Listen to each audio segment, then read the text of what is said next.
Bismillahirrahmanirrahim. Assalamualaikum warahmatullahi wabarakatuh. Selamat datang di channel saya, Arlin Yonita. Pada kesempatan kali ini, saya ingin mengajak berbincang-bincang dengan seorang dokter yang cantik. Beliau adalah seorang spesialis kedokteran fisik dan rehabilitasi yang ada di Rumah Sakit Islam Wonosobo.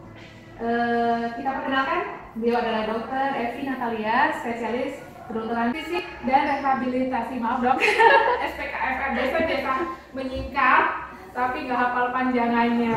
Gimana kabarnya Dr. Evi? Kabar saya baik. Selamat siang pemirsa. Alhamdulillah baik ya. Kita ingin ngobrol-ngobrol lebih banyak ini dok. Termasuk saya sebagai seorang dokter tuh saya nggak terlalu banyak mengetahui peran seorang SPKFR ya di sini ya.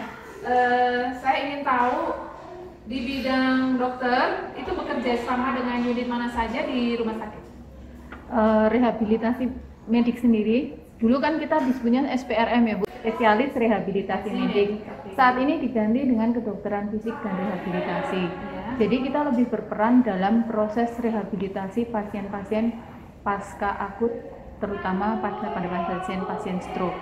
Tapi kita juga berperan pada fase akut untuk mencegah terjadinya hal-hal, maksudnya supaya tidak terjadi misalnya kontraktur, pasien tidak menjadi imobilisasi lama.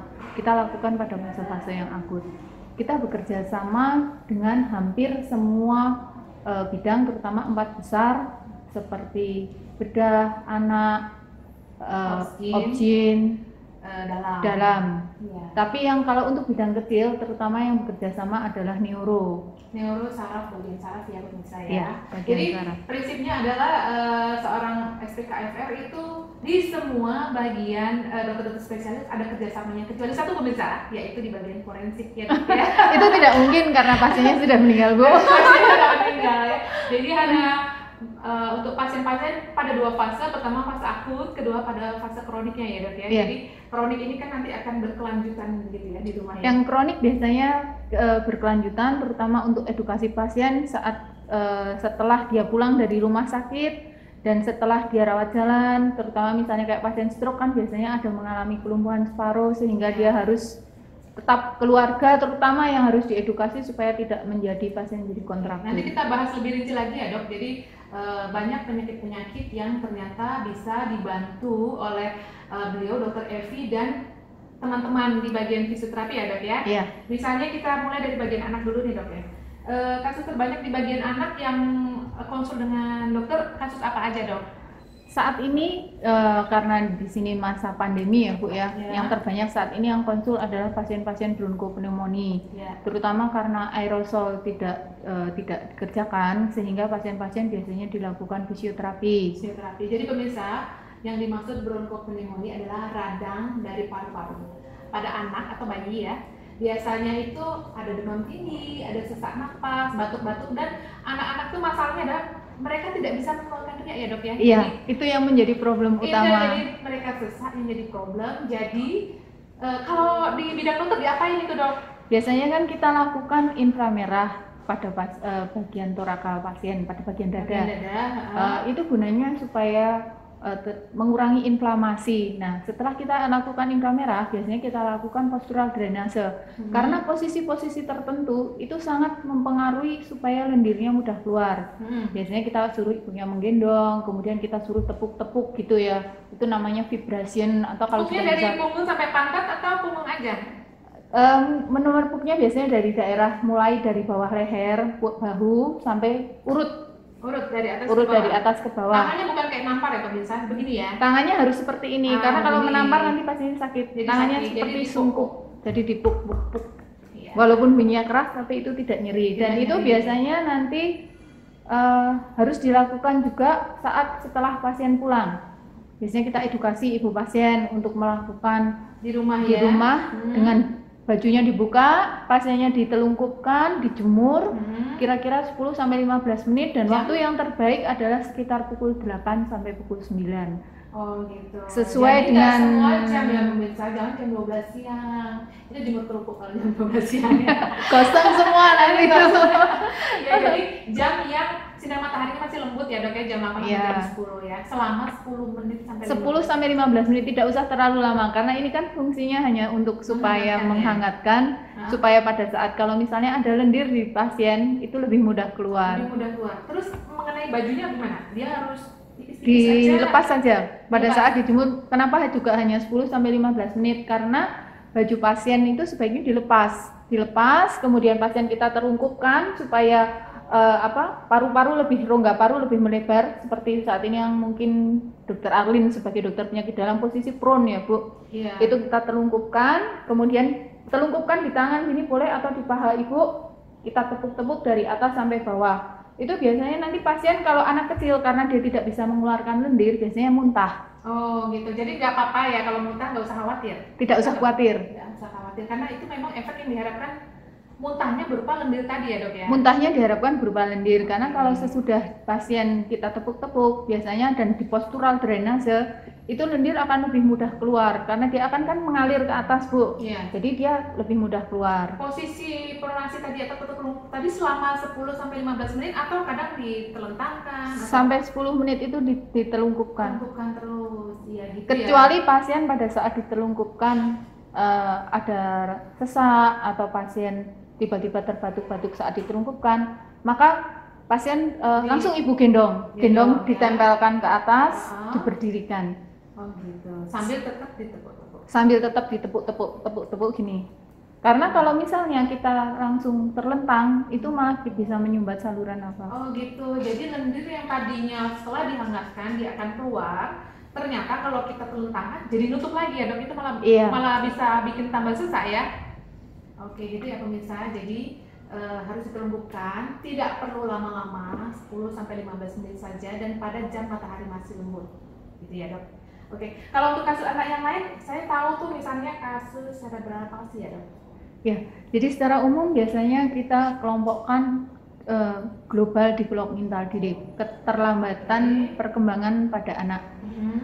Itu mencakup seperti cerebral palsy, Down syndrome, pada pasien-pasien imatur dengan BPLR, kemudian autis, itu termasuk dengan gangguan perkembangan. Terus ADHD, attention deficit hyperactive disorder. Jadi itu ada trik-trik tersendiri ya dok ya. Jadi kalau misalnya pasien cerebral palsy itu kan seumur hidup ya. Jadi untuk fisioterapinya mengikuti perkembangan umur atau hanya pada fase awal saja atau continue? Kalau untuk gangguan pertumbuhan anak biasanya kita sarankan continue Bu. Jadi biasanya dikurangi. Kalau dia terdeteksi lebih awal, misalnya sebelum usia 1 tahun sudah terdeteksi ada gangguan pertumbuhan, seperti misalnya harusnya 4 bulan harusnya anak sudah mengangkat kepala, 6 bulan sudah tengkurap, 8 bulan sudah bisa duduk, 9 bulan berdiri, 10 bulan berjalan. Sebelum usia 1 tahun terdeteksi, maka biasanya lebih gampang ditangani. Tapi kalau misalnya sampai usia sekian belum terdeteksi, itu ada golden period. Golden periodnya adalah 5 tahun. Sebelum usia 5 tahun. 2 tahun adalah masa yang paling bagus, 1 tahun terbaik, 2 tahun, kemudian kita batasi sampai 5 tahun. Kalau misalnya setelah usia 5 tahun tetap belum di fisioterapi, biasanya sulit. Sudah delay ya, sangat terlambat. Sudah delay. Jadi pemirsa, kalau untuk semua ibu hamil di Indonesia itu yang datang ke fasilitas kesehatan akan mendapatkan buku panduan sejak ibu itu hamil sampai melahirkan dan sampai putranya berumur 5 tahun tuh kalau nggak salah tuh dok ya. Jadi ada grafik pertumbuhan dan di sana ada catatan. Ibu-ibu mungkin coba dibuka lagi kalau yang sedang hamil atau masih punya balita, akan ada daftar tuh ya seperti dokter Eci bilang tadi, umur 4 bulan mulai mengangkat kepala. Nanti kalau mengangkat kepalanya umur 10 bulan itu boleh kita katakan dia sudah terlambat ya dok ya. Nah, jadi kalau ditemukan lebih dini sebelum 1 tahun, diperbaikinya jadi lebih gampang ya. Ya, jadi itu sama dengan prinsip semua penyakit ya pemirsa. Jadi saya juga kalau nangani pasien sudah stadium 4 atau grade 4 tuh rasanya, aduh, jadi kenapa nggak dari kemarin sih kesininya gitu ya dok ya. Oke. Satu hal Bu, Gimana? mungkin tadi saya lupa waktu Bu Ardin nanya peran SPKFR. Ya. Saya sebagai dokter spesialis kedokteran fisik dan rehabilitasi tidak bisa bekerja sendiri Bu. Oh iya. Kami merupakan satu tim. Jadi siapa aja dok?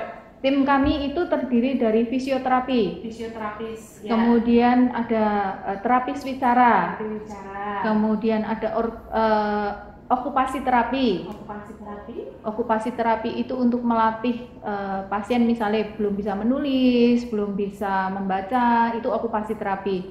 Kemudian ada psikolog. Kemudian psikolog terutama berperan pada pasien-pasien autis dan ADHD. Kemudian ada ortotik prostetik. Ortotik prostetik terutama membantu kami dalam pembuatan kaki palsu, tangan palsu, kemudian membuat korset, membuat deker, itu ortotik prostetik. Dan kemudian ada pekerja sosial. Pekerja sosial itu biasanya membantu pasien-pasien untuk setelah pasien pasca kecelakaan kerja terutama ya Bu, kan misalnya amputasi, itu kan dia tidak punya pekerjaan. Nah, pekerja sosial akan membantu mengarahkan pasien untuk misalnya bekerja di PAC atau gimana, membantu untuk mencarikan lapangan pekerjaan yang sesuai. Bisa produktif karena usia masih usia produktif, namun dengan cara yang berbeda ya Dok ya. Iya. Kalau dulu mungkin dia harus bekerja yang menggunakan ekstremitas lengkap, kaki lengkap, tangan lengkap, kemudian karena sesuatu hal, kecelakaan atau karena suatu penyakit menjadi cacat, jadi tetap semangat karena tetap bisa dibantu ya Dok ya, dengan pekerjaan yang sesuai, gitu ya Dok ya. Oke, ini Dok tadi disampaikan tentang Down syndrome ya, itu prinsipnya sama dengan cerebral palsy tadi, ngikutin umur juga untuk terapinya? Untuk semua pasien-pasien dengan keterlambatan perkembangan atau anak berkebutuhan khusus kita sebutnya Bu, biasanya itu terapinya harus continue. Biasanya semakin besar usianya, terapi akan semakin berkurang. Tapi kalau dia lebih intensif sebelum usia 2 tahun, itu biasanya kalau sebelum usia golden period adalah sebelum 2 tahun. Biasanya kita anjurkan pasien terapi minimal seminggu 2 kali atau sampai 3 kali seminggu. Setelah itu nanti bisa dikurangi seminggu sekali, atau setelah kalau misalnya dia sudah bisa masuk usia PAUD atau sekolah, kita anjurkan bersosialisasi juga Bu. Oh iya, karena biasanya anak berkebutuhan khusus sedikit di rumah ya pemirsa ya. Kadang-kadang mungkin orang tuanya malu, neneknya malu atau apa. Jadi tetap bersosialisasi, ya kan? Betul, ya. Bu. Nah, jadi mungkin pada saat mulai PAUD itu harus di sekolah khusus, tergantung IQ-nya ya. Tergantung IQ-nya. Nah, disinilah peran dari, jadi sebenarnya itu peran tim ya, terutama mungkin pada anak berkebutuhan khusus atau cerebral palsy. Untuk motoriknya, kita yang berperan adalah fisioterapi. Kalau untuk motoriknya supaya sesuai dengan usia. Kemudian untuk biasanya pada anak berkebutuhan khusus ada gangguan bicara Bu, yang berperan adalah terapis bicara. Kemudian untuk karena mereka biasanya mengalami keterlambatan motorik, misalnya, dan sensoriknya juga kadang terganggu Bu, misalnya bicara lebih lambat, sensoriknya terganggu, artinya mereka untuk memegang sesuatu yang kecil atau untuk merasakan kayak anak-anak Down syndrome, autis itu, kalau misalnya Ibu Arin tak cubit gini sakit ya Bu? Sakitnya? Iya, mereka tidak merasa Bu. Nggak merasa? Anak autis dan Down syndrome biasanya tidak merasa nyeri, bahkan kadang jatuh sampai berdarah. Saya baru tahu itu. Berarti kadang-kadang anak-anak itu membahayakan dirinya sendiri ya? Iya, pernah ada yang terjepit di lift di RSU. Oh gitu pemirsa ya. Jadi memang yang pernah saya baca adalah kalau orang tua mendapat berkah karunia seorang anak berkebutuhan khusus, berarti Sang Pencipta udah memberikan kemampuan pada orang tua tersebut untuk merawat anak itu ya. Jadi harus ekstra. Orang tuanya juga istimewa. Kita apresiasi buat para orang tua yang putra-putrinya berkebutuhan khusus dengan kesabarannya. Kalau saya di rumah sakit itu suka ketemu nganterin anaknya mulai dari bayi sampai umur berapa ditemani terus, itu ya butuh kesabaran luar biasa. Semoga cepat membaik dan mendekati normal ya. Targetnya kan tidak normal 100% seperti anak normal ya Dok ya. Ada target khusus ya. Targetnya kita tidak bisa 100 normal, mungkin tidak bisa Bu. Tapi bisa. kita berusaha paling tidak 80%. Tadi seperti tadi kan itu kan psikolog. Peran psikolog adalah membantu mereka untuk tes EQ dan kemudian untuk edukasi perilaku seperti apa sih yang diharapkan pada anak usia sekian, perkembangannya apa. Terus okupasi terapi tadi untuk melatih anaknya belajar menulis, belajar keterampilan sensorik dan motorik dari anggota gerak tubuhnya yang mungkin kurang. Biasanya masalahnya pada anak autis itu apa? Masalahnya mereka itu biasanya hidup dalam dunianya sendiri. seperti tidak mau bergaul dengan orang lain ya Bu. Gitu. Kadang-kadang suka tantrum ngamuk-ngamuk gitu juga kan? Sering, itu terutama kan autis sendiri ada derajatnya Bu, derajat 1 sampai 4. Menurut DSM 4 itu ada derajat 1 sampai 4. Nah, yang tantrum itu biasanya derajat 4. Mereka tidak tuli tapi tidak bisa bicara. Jadi kadang-kadang mungkin anak-anak ingin ada keinginan tapi dia nggak bisa menyampaikan, orang tua nggak paham, akhirnya marah. Ya, gitu ya? Yang sering pada anak-anak autis adalah seperti itu. Ya. Kalau autis tuh kayaknya perlu pembahasan tersendiri teman-teman. Itu harus dibahas. Itu lebih seru kalau kita bahas dengan ada dokter anak Bu. Gitu ya. Mungkin next ya. Iya. Selama masih social distancing, saya hanya bisa berwawancara dengan berdua saja. Kasus anak kita anggap cukup ya Dok. Iya. Kalau untuk kasus penyakit dalam apa aja Dok yang bisa dibantu? Kasus penyakit dalam saat ini yang paling banyak dikonsulkan ke rehab medik adalah pasien-pasien dengan LBP, low back pain. Ya, jadi nyeri boyok pemirsa ya. Low back pain, Dan nyeri lutut atau osteoartritis itu yang paling sering. Iya. Ada juga kasus PPOK. PPOK itu batuk yang pada menaun yang pada orang tua. Penyakit bronkitis biasanya pada perokok pemirsa. Jadi kalau misalnya LBP itu biasanya pada orang-orang yang kadang-kadang suka kerja keras ya, suka ngangkut barang-barang pada dalam jangka waktu lama, kemudian ada nyeri pada masa tuanya kadang-kadang gitu ya Dok ya. Kemudian untuk bronkitis juga biasa kita temukan, saya dengan Dokter Kenyoli di bagian paru ya, itu pada kasus-kasus yang lansia juga karena kebiasaan merokok yang puluhan tahun gitu ya. Sama ini ya, HNP juga ya Dok? HNP termasuk dari nyeri pinggang juga dan biasanya yang sering terjadi itu pada pasien-pasien dengan yang termasuk yang tadi Dokter Arlin bilang pekerja keras pada saat usia muda. HNP itu saraf terjepit pemirsa, jadi nyerinya di saraf yang memberi ini ya persarafan misalnya, apa selalu bilateral kanan dan kiri? Tidak selalu Bu. Tidak selalu, bisa salah satu saja ya? Bisa kanan saja, bisa kiri saja. Tergantung yang terjepit yang bagian mana tergantung yang terjepit di bagian mana. Cuman karena itu kan diagnosa pastinya dengan MRI Bu. Iya, dengan MRI, jadi hanya di kota besar. Biasanya kadang-kadang kalau kita di sini klinis ya Dok ya? Di sini kita klinis dan biasanya kalau kita lihat di foto lumbosakral dari lateral ada penyempitan foramen, itu salah satu dugaan suspek HNP. Suspeknya itu. Jadi bagian saya dengan Dokter Kenyoli ini juga bekerja sama dengan Dokter Evi ya pemirsa. Kemudian kalau untuk kasus di bagian bedah itu apa aja Dok yang bekerja sama dokter? Kalau bedah secara umum yang sering dikonsulkan adalah pasien-pasien dengan kombusio atau luka bakar. Luka bakar pemirsa. Luka bakar. Tapi nggak semua luka bakar ya, kalau tergantung derajatnya ya. Tergantung derajatnya, biasanya pada pasien luka bakar yang luas Bu. Luas. Luka bakar luas sudah derajat 3-4. Terus pada pasien dengan luka bakar yang misalnya karena inhalasi asap ya, karena bisa ya. Misalnya pada kasus apa tuh ya? Kebakaran. Dia tidak terbakar secara langsung ya, tetapi kena asapnya. Nah, dia terkena asapnya sama biasanya kalau misalnya dia terkena di bagian paru-paru atau dada. Ya. Kan dia di sininya seringnya jadi luka bakar, pasien jadi sulit bernafas. Nah, itu biasanya dikonsulkan ke rehab medik. Ya.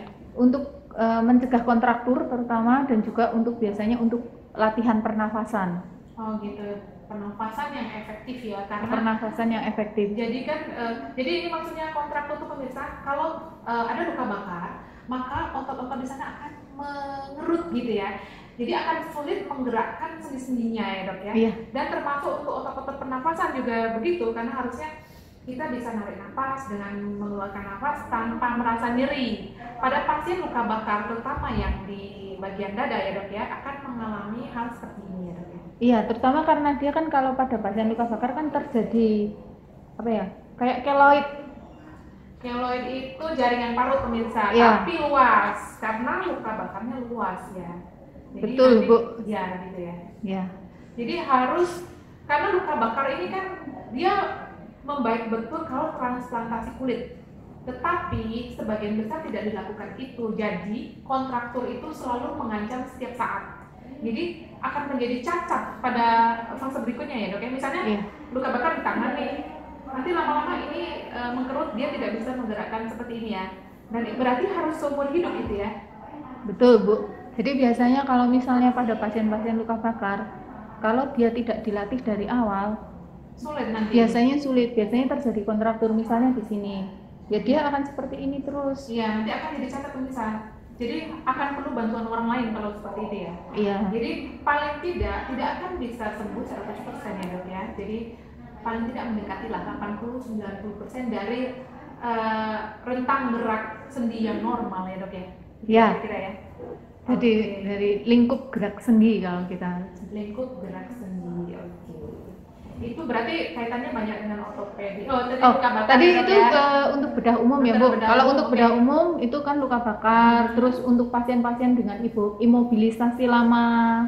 Imobilisasi lama artinya dia mungkin berbaring lama karena pasca operasi. Nah biasanya mereka membutuhkan untuk mobilisasi.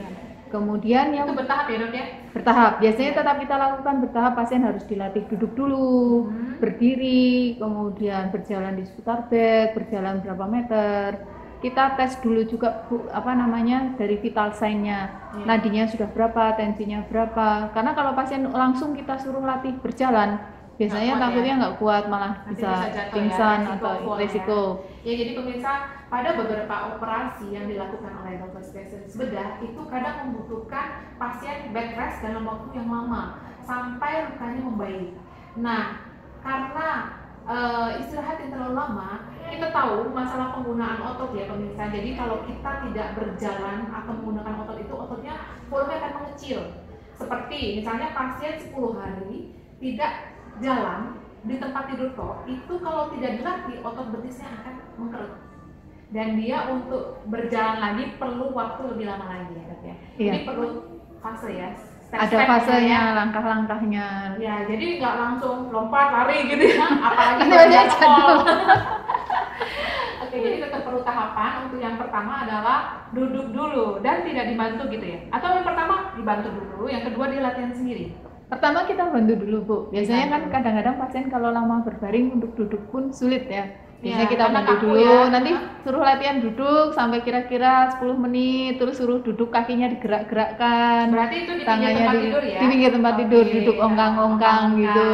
Kemudian setelah dia bisa duduk lama, kemudian berdiri. Kadang-kadang kan mereka kalau misalnya habis imobilisasi lama didudukkan kan seperti vertigo juga Bu. Nah, biasanya kita latih keseimbangannya dulu. Keseimbangan. Ada latihan khusus ya dok itu ya? Ada latihan khusus keseimbangan. Mungkin Bu Arlin pernah dengar Brandarov exercise? Belum.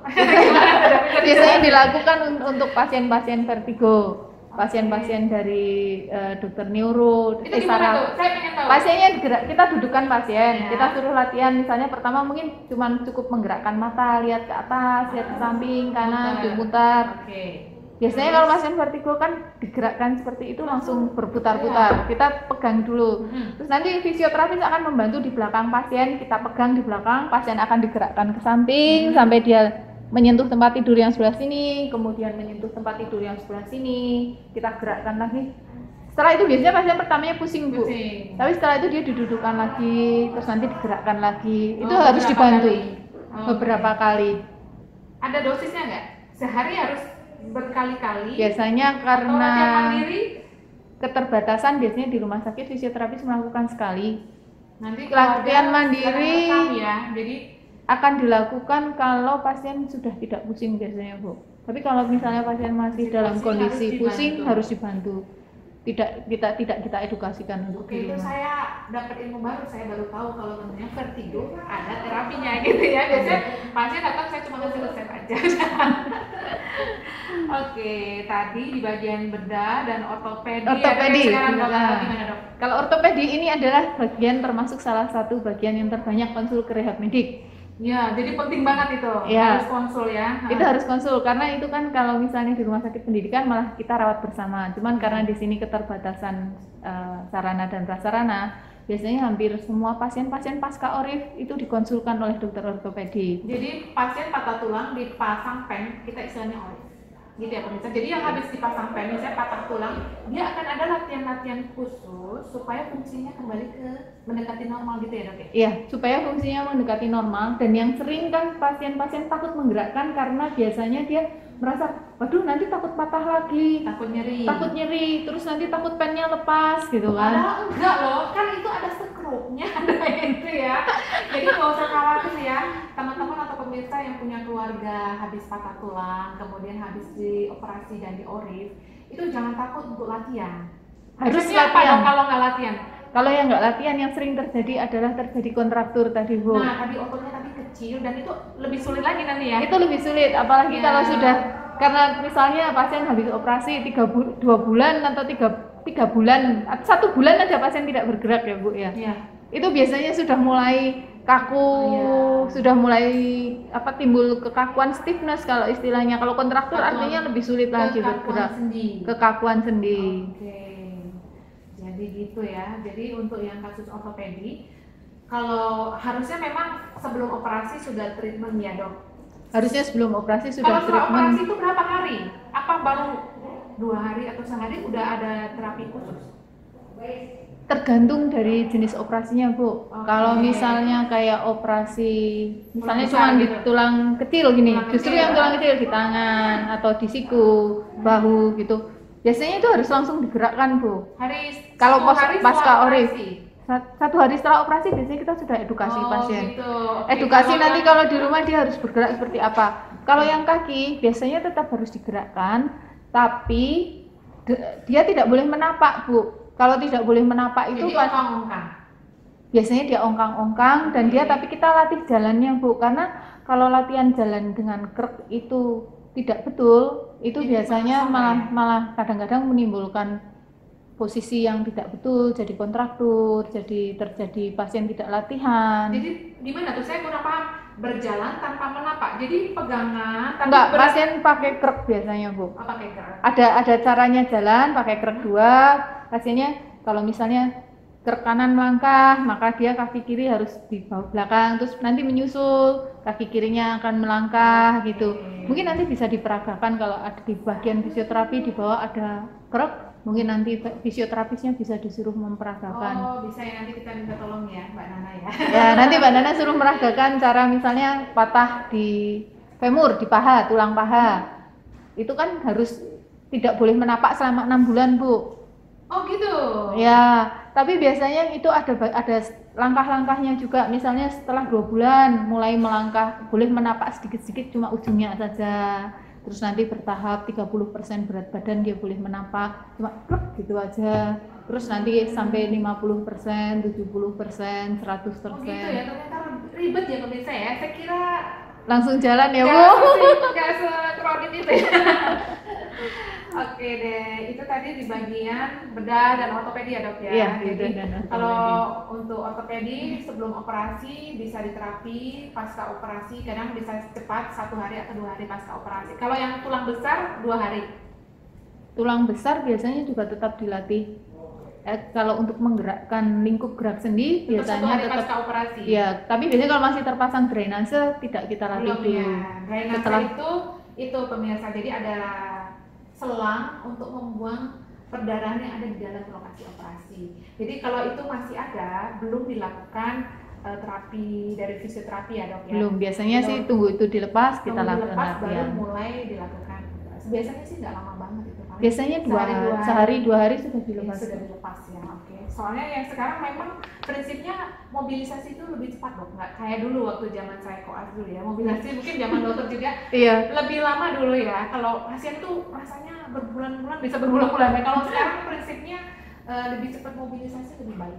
Gitu Iya, ya, Dok? kalau sekarang prinsipnya pokoknya pasien lebih cepat mobilisasi hari kedua, hari ketiga bisa as soon as possible lah, Bu. Asap ya, itu biasanya hasilnya akan lebih baik. Hasilnya Kalau lebih dulu kan baik. pasien pasca orif 7 hari nggak boleh bergerak sama sekali, Waduh, jadi nggak kayak boleh robot kemana. nanti ya. Iya,